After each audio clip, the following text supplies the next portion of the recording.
if it's what a Nazi says about why they're doing what they're doing, do we really need to hear that? What are you contributing to society, right? When we think about what the role of the journalist is meant there to provide information that ultimately can lead to a freer, more democratic society.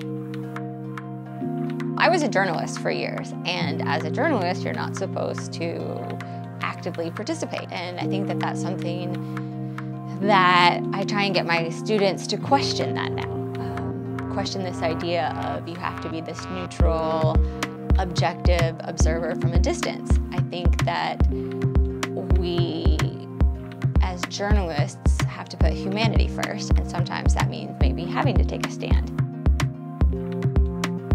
On my very first trip to Mexico, I was 14 years old. I got away from the group for the day and I went to the local newspaper and I found a journalist there and I said, "Hey, can I follow you around today?" And he looked at me like he thought I was some crazy kid, but he said yes.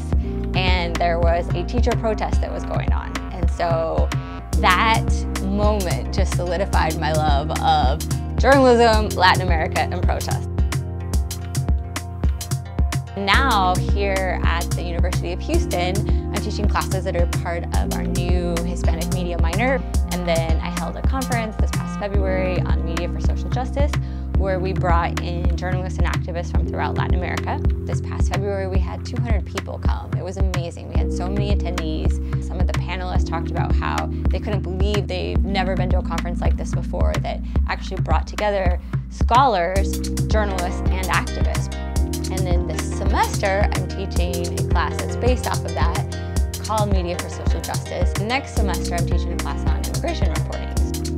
In El Salvador, when I was doing my dissertation research, there was this community called Santa Marta, which is on the border between El Salvador and Honduras. And I was there because they have a community radio station called Radio Victoria. The woman that I stayed with, one of the things that she does is she makes these needle points. And so this top one, I love it because there's a sun, but it represents sort of the idealized version of what life is like there. The bottom one represents what was going on during the Civil War there. Like, you can see the houses burning, you can see the military helicopters shooting people. Unfortunately, you can see the dead bodies floating in the river, but you also see people fleeing to safety.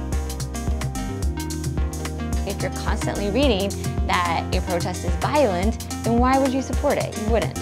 So I am trying to get my students to understand what can journalists do to better cover protests so that they don't fall into that paradigm trap.